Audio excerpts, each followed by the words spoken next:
low back pain, hip pain, knee pain of all kinds, kneecap pain, tracking problems, shin splints, plantar fasciitis, foot pain, you name it. All of these pain patterns tend to stem from one very common movement fault. Stay with me to find out what that is and how to fix it.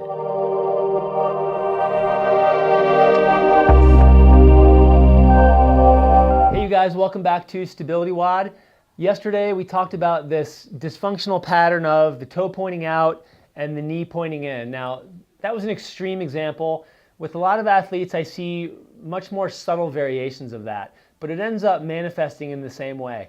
With my triathletes, my distance runners, my cyclists, bike racers, they're doing subtle versions of this where there's a little bit of an imbalance, and that's causing their knee to track in a funny way, their foot maybe is in a funny position, and so the alignment of their body isn't great. Now day to day that may not make a difference, but when you're talking about being on a bike for 300 miles a week, or you're talking about running 50 plus miles a week, those malalignments start to become a problem.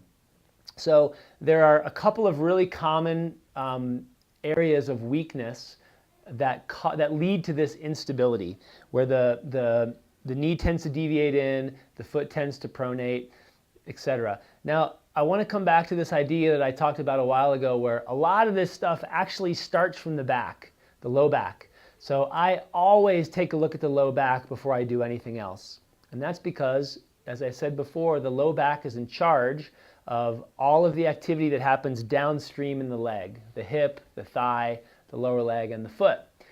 So assuming you have all that stuff dialed, today we're going to talk about how we can get the glutes, specifically the gluteus medius and some of the hip rotators, better activated in a functional way, unlike the sort of clamshell progression I talked about a few weeks ago.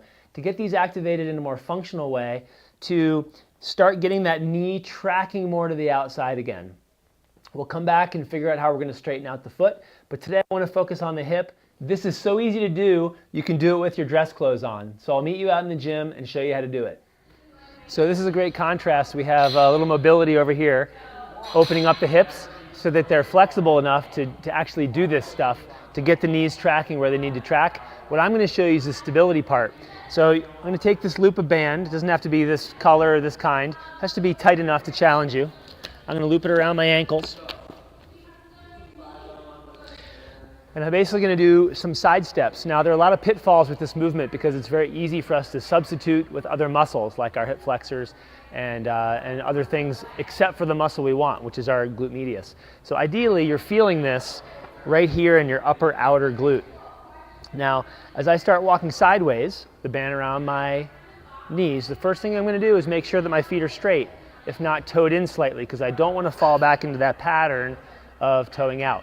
So we have straight feet. We're going to walk sideways across the floor. The other thing that I'm avoiding purposefully is not leaning my body like this to make it easier for my hips. I want my upper body to be very still here. I even engage my core a little bit, integrating my pelvic floor, my abs, so that my upper body is very, very quiet, and I'm getting all of the work going into my hips. So, feet straight ahead, if not slightly toed in, upper body upright, very quiet, a little bit of integration in your core, and you should start feeling that up high in your glutes. You want to go to fatigue, and then you want to take the band, you want to move it up, which is another variation. Now, the pitfalls with this are a little different. Now this is tending to actually want to pull me in, and I see people doing this sometimes where they're walking across the floor like this with their knees in, and they're not really getting out of it what they want. So we're going to have a lot of the same rules. We're going to keep our feet straight. We're going to keep our upper body really quiet, our core engaged. But at this point, we're going to drive our knees out against that band, and we're going to step sideways almost like we're riding a horse, almost bow-legged, to reinforce that we want this foot straight, knee out alignment. We're going to go back and forth, and as awkward as it feels, that's going to reinforce the muscles that we're trying to wake up and activate to help with that stability, both in our hips, our knees, and our feet. So you want to do that to fatigue. You can do a few sets to wear it out. It's a great way to warm up before you squat. It's a great way to warm up before you run or cycle. This is a great preventive exercise for high volume athletes, runners and cyclists, because it helps them get into muscles that they're not used to using and really is protective for their low back, hips, knees, and ankles. So I get these bands from Perform Better. I think they're 9 or 10 inches long. They're very inexpensive and they come in different colors, from yellow, which is easiest, to green, then blue, then black, which is heaviest. You can also just take a piece of stretch band and tie it in a loop to get the same effect. Generally, I'll recommend people do this to fatigue and do it 2 or 3 times a week as part of their recovery, training, activation program to help them maintain stability in their legs. If you haven't been doing this, I hope you'll give it a try. If you have been doing it and haven't been getting the results that you want, really pay attention to the details.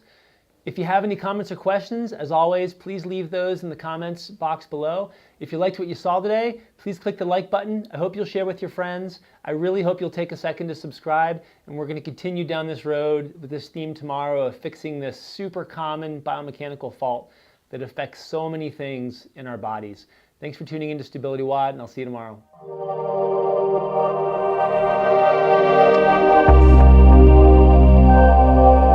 And this is so easy to do, you can do it with your clothes on. So